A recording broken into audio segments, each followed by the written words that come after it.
Hello, you are listening to the Secular Buddhism podcast, and this is episode number 36. I am your host, Noah Rushetta, and today I'm talking about looking deeply at suffering.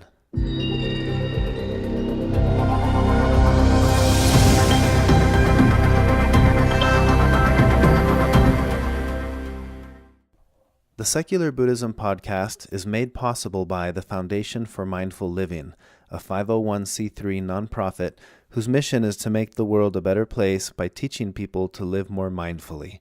For more information about the foundation or for tools and content to help you live more mindfully, please visit getmindful.org. The Secular Buddhism podcast focuses on Buddhist concepts, topics, and teachings presented for a secular-minded audience. The Dalai Lama has said, do not try to use what you learn from Buddhism to be a Buddhist. Use it to be a better whatever you already are. So keep that in mind as you listen to this podcast episode or any of the other podcast episodes. There's nothing to sell here. There's nothing to convert to or to convert away from. This is all about trying to give you the tools and the content to help you live more mindfully. If you're new to secular Buddhism or you're interested in learning more, check out my book, Secular Buddhism, Eastern Thought for Western Minds. It's available on paperback on Amazon, ebook on Kindle and iTunes, and also an audiobook on audible.com. And for more information or links to those books, visit secularbuddhism.com. Now let's jump into this week's topic. So this week I wanted to talk about the idea of looking deeply at our suffering. To do that, first of all, what is suffering? I've talked about this in previous podcast episodes quite a bit, but the idea is that wanting life to be other than it is, that is what creates an instance of suffering. And this can be major things and it can be minor things. Being stuck at the red light, wanting the light to be green because you're late, that creates an instance of suffering. So anytime we're experiencing wanting life to be other than it is, we will experience an instance of suffering. So that's the definition of suffering we're working with here. So the next part of this is, what does it mean to look deeply? This idea of looking deeply in Buddhism comes from the understanding of interdependence and impermanence. So looking deeply, for example, would be the concept of seeing a flower as a flower, independent of everything else. That's not looking deeply. That's, I guess you could say, looking superficially or just narrowly, seeing something in a narrow mindset. You see it as if it were independent and separate from everything else. So looking deeply at a flower would be seeing the flower and recognizing that when you see the flower, you're seeing the sun, the clouds, the rain, the soil, everything that it takes for that flower to exist. And when you do this and you spend time analyzing that, you'll recognize that what it takes for that flower to exist is everything. Everything that exists allows that flower to exist. So looking deeply at the flower, you no longer see the flower. You see the flower and everything else that allows that flower to exist. Now, this is something that you can do looking at anything. You can look at the table that you're sitting at, or the chair that you're sitting on, or the device that you're using to listen to this. It doesn't matter what it is. You can look at it and then look deeply at it and start to see it interdependent with all of the causes and conditions that allow that thing to exist. That's looking deeply. So looking deeply at our suffering is the same process of taking a look at our instance of suffering and then looking deeply and seeing its interdependencies, seeing its causes and conditions.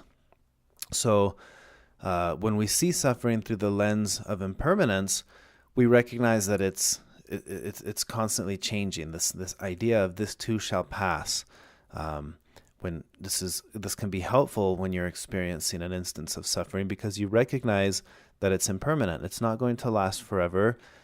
You haven't been experiencing this suffering forever. Therefore, there was a start, and because it has a start, it will have an end.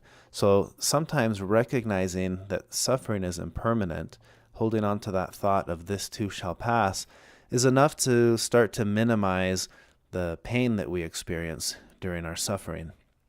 And the second component, seeing suffering through the lens of interdependence, recognizing that there are causes, can also minimize the pain that we experience because we recognize we actually have something to work with because there are causes and conditions. Now, typically, when we're talking about suffering, the most basic teaching on suffering from Buddhism is the teaching of the Four Noble Truths. And that is that first, there is suffering, and you can work with that first truth. In life, there is suffering. Difficulties will arise. You can ask yourself, in what ways am I suffering? Or in what ways are others suffering? Hungry people don't have water, or there's a lack of human rights, or whatever it is that you're looking at. You look at the instance of suffering and try to acknowledge why that suffering exists. So then you move on to the second step, which is listing the causes that we can identify for each instance of suffering. It may be people in a certain part of the world are suffering because they don't have water. They don't have water because there's a lack of infrastructure or money, or there's corruption in their government. So you get the idea here is that what you're starting to work with is recognizing there is suffering. And this is a personal exercise you can do when you're experiencing an instance of suffering. Recognize it, and then see if you can list the causes that you can identify for that instance of suffering. Why am I experiencing suffering in this moment? Because every instance of suffering has a cause. And as you go through the list of causes, you can ask yourself, what has to change in order for this particular cause of suffering to cease? At this stage, it's more theoretical than it is practical, but you want to start listing, what has to be different for this to stop? And so what you're left with is a list of your suffering and then the causes of your suffering. And then many of those causes you can look at and say, is this something that I can change? What has to be different? And then you sort out from that list what can or cannot be done. Some things are within reach and they can immediately be changed. Others are a longer process. And it may be multiple layers. For this thing to change, that thing has to change. And for that thing to change, this other thing has to change. So you start working with this, and you may have multiple layers to work with because one thing may lead to another and so on. But what you're left with is something tangible that you can work with. Sometimes we get really stuck with the instance of suffering itself, and in that moment, our view becomes very narrow. So this is where mindfulness really comes into play, because people will ask me sometimes, how does mindfulness or how does awareness come into play when you're talking about dealing with difficult emotions, for example, an instance of suffering?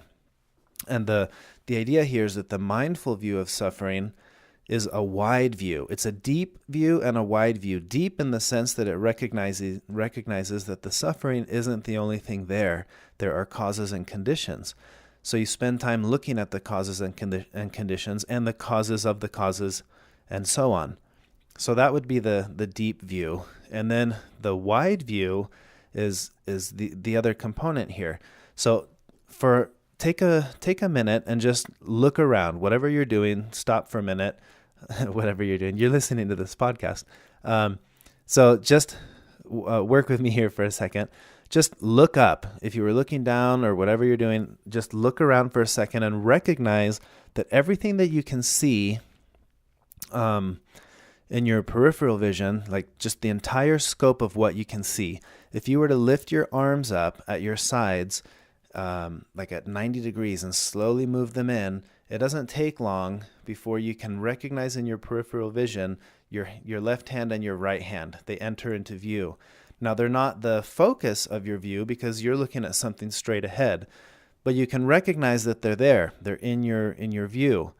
Now, typically, when we're looking at something, the object of our focus, whatever it is you're focused on, it can become difficult to notice what's happening in your field of view. Even though it's still in your field of view, you may not notice it, and you especially won't notice it if you're focused heavily on that one thing that you're looking at.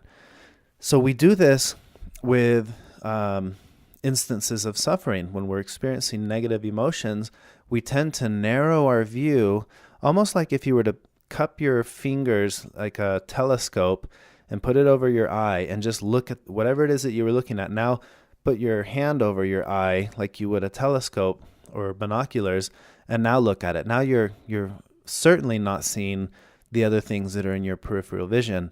Now those things are still there, whether you see them or not. And that's the essence of viewing with mindfulness or with awareness. It's recognizing that, yes, I am looking and focusing on this one instance of suffering, and this is causing me pain. And at the same time, I'm going to widen my view and recognize that simultaneously, while this is going on, something else is also going on, and I wasn't aware of it. For example, I may be experiencing at this moment suffering around the way things are going at work, for example. Maybe it's not going according to plan. It's looking like things are difficult. And so my view narrows in on that one thing in my life. Right now, things are bad at work. And you narrow in on that. Now, mindfulness is like taking your hands from that cupping position of being telescopes and moving them and saying, okay, yeah, that suffering is still there, but I also recognize what's there is I'm not experiencing the pain of a toothache, or I'm not experiencing the pain of a headache. I'm not experiencing the pain of the loss of a loved one. Whatever it is, the point is that in any given moment, even moments where there is suffering, there's also always non-suffering. They're happening simultaneously. And because we're shifting our focus to be a more wider view, we're not trying to eliminate or pretend like the instance of suffering isn't there. Don't make the mistake of trying to compare it or measure it, saying, oh, well, this hurts, but it would be worse if this other thing was happening. Now, sure, there can be some truth to that. You know, the difficulties going on at work would not be nearly as difficult as coping with the loss of a loved one right now. I can recognize that. But the point of this isn't to try to minimize or to rationalize away the suffering that is present, which is that things at work aren't going according to plan. The idea here is to hold space for that while simultaneously holding space for the joy that I'm experiencing because I don't have a toothache, or the joy that I'm experiencing because I'm not dealing with the loss of a loved one. Now that's it's different to allow that suffering to be what it is while holding space for all of the non-suffering there. That's different than trying to do away with my suffering by saying, I shouldn't feel that because this would be worse or that would be worse. That's not the point. We don't need to measure or scale, my suffering versus your suffering. I don't think it's fair to do that, to say, well, that's nothing because there are starving kids in Africa and that's much worse. I think there is something to that thought process. I don't think it's helpful or beneficial to try to weigh the suffering, one instance of suffering versus another. Awareness or mindfulness, looking deeply at our suffering, is not about that. It's more about holding that space of recognition that in this instance of suffering, this other instance of non-suffering is also present. So there is always joy and peace simultaneously present with suffering. The difference is a shift in awareness.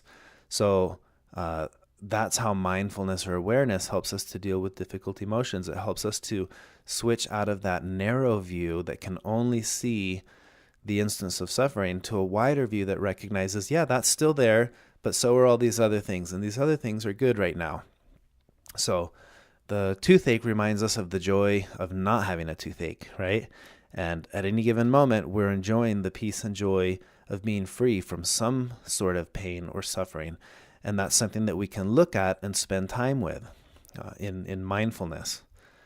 So this idea, I like to call this radical okayness. And this is something I first heard from a good friend of mine who's also a teacher, whose name is Christopher Lebo.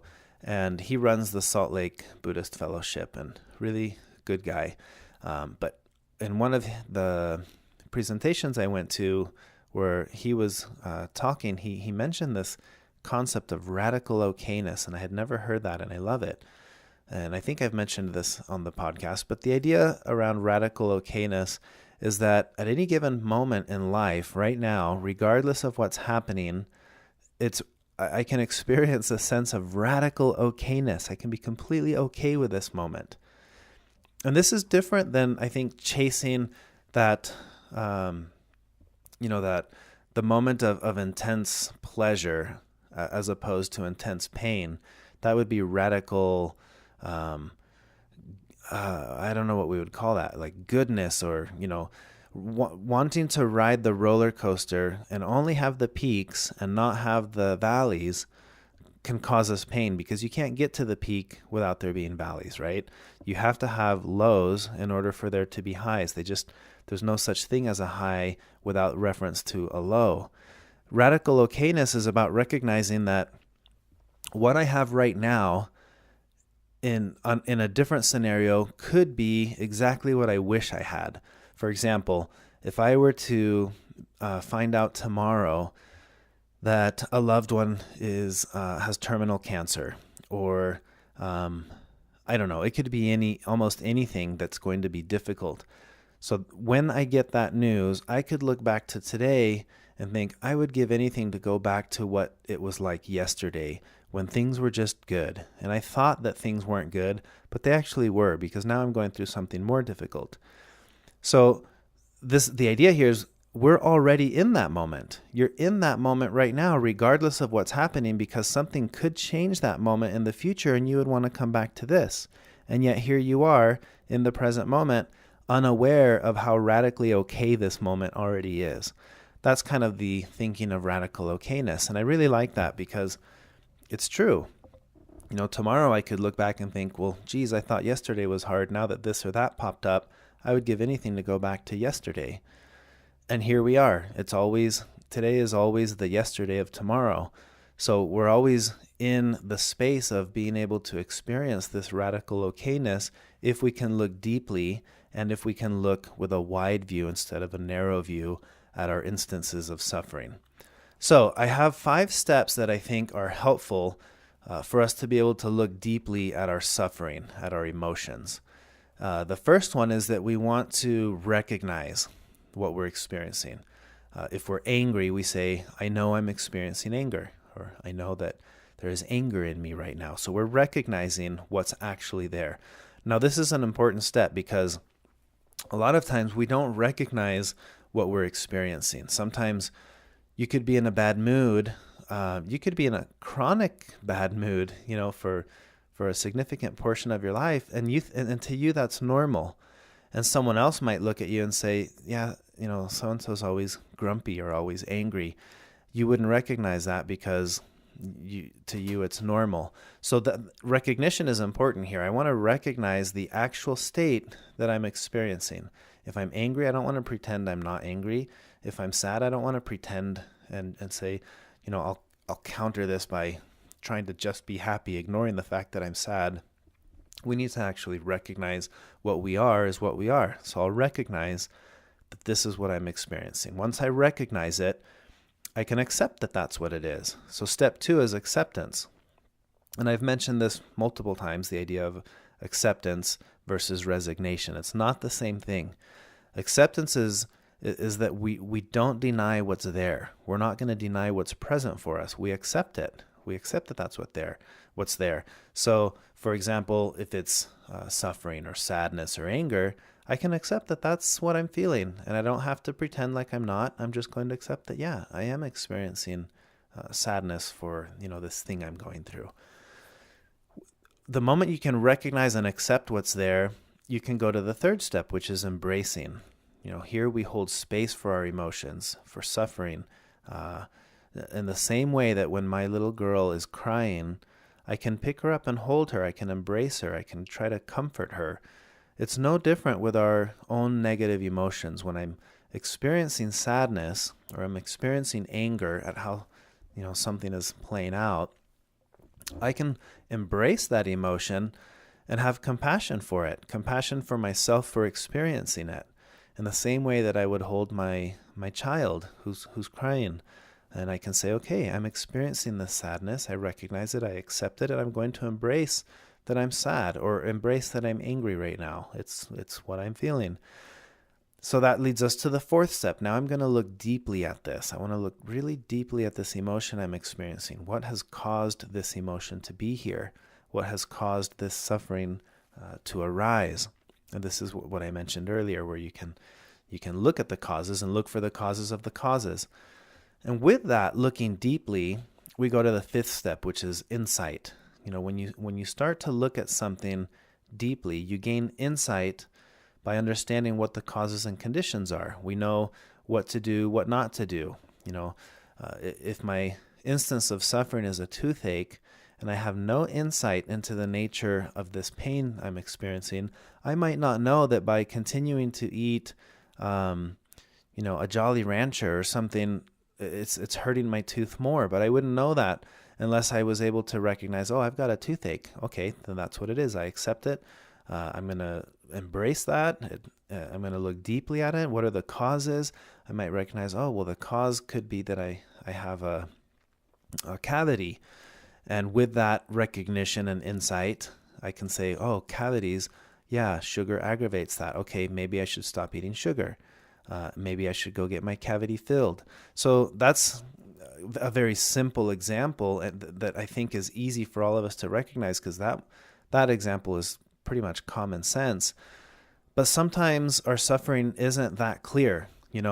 Recognizing that I'm experiencing suffering and just reacting to it because I have no insight into where that emotion is coming from would be a lot like somebody who has a toothache and they're just screaming and yelling because their tooth hurts, but they don't know why. They don't know why it hurts. They don't know what's causing it. They don't know what would aggravate the pain or what would ease the pain. There's just no awareness around the instance of suffering, that you're so caught up in the suffering itself. My tooth hurts and that's it. That's all I can see. But as silly as that would sound, isn't that exactly what we do with a lot of our other emotions, a lot of our other sources of pain or suffering? They well up and we experience an emotion and we just react to it. We're not with it. There's no insight into our emotions. So this is where looking deeply really comes into play, because what if we could actually spend time with our emotions, recognizing, accepting, embracing, looking deeply, and then gaining insight out of what we see when we look deeply. So that's the idea of looking deeply at our suffering. And you can look deeply at anything. I mentioned this before. You can look deeply at the table you're sitting at. When we were in Africa on our humanitarian trip, during one of our lessons, we spent time looking at the wind chimes that were hanging where we were sitting, and we deconstructed and looked deeply at the string that was holding the wind chimes. And it was crazy to spend time saying, now, where does the string come from? Now, looking at the causes and conditions that allowed that wind chime to exist right there. And it was incredible how within a few minutes we all felt how it takes everything in existence for that to be right there. That's interdependence. And don't make the mistake of judging or comparing your suffering. Don't conceptualize it. Remember, conceptualizing is when we take something, a reality, and we add a story to it. And now you're seeing your suffering, but you're caught up in the story of the suffering. What you want to do is try to get away from the conceptualization of it. Just see it for what it is. You recognize it, you accept it, you embrace it, you look deeply for the causes and conditions, and then insight arises naturally because you've spent time with it. So this can be a really powerful exercise, a really powerful process to learn to look deeply at your suffering. And when you're ready, try to switch this, flip it, and look deeply at someone else's suffering. You may recognize that, somebody's saying something to you, calling you a name or something. You don't react anymore, but now you can look beyond that, beyond the action that took place, and see the suffering from the same perspective, looking deeply at it in someone else and recognizing, something caused this, and something caused what caused this. And that goes on, and then insight can arise out of that. And suddenly you're not so upset about something because you think, that's, you have a deeper understanding of why someone may have said something to you.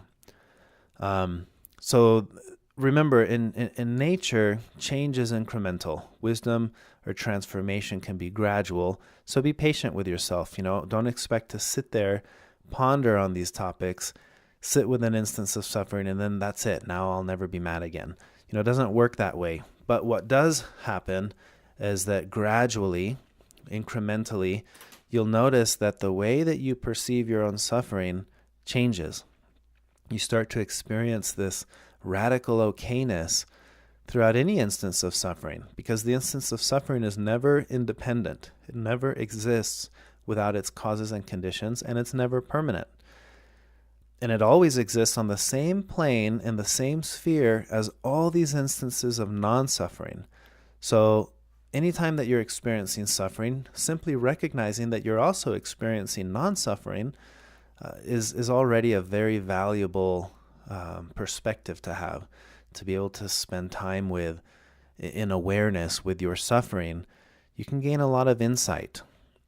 So that's my invitation to you for this week, to spend time learning to look deeply at your suffering, or learning to look deeply at the suffering of someone else, a loved one, or just anyone else.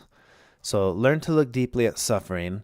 And if you have any questions, feel free to reach out to me. Remember, if you enjoy this podcast, please share it with others. Write a review, give it a rating in iTunes.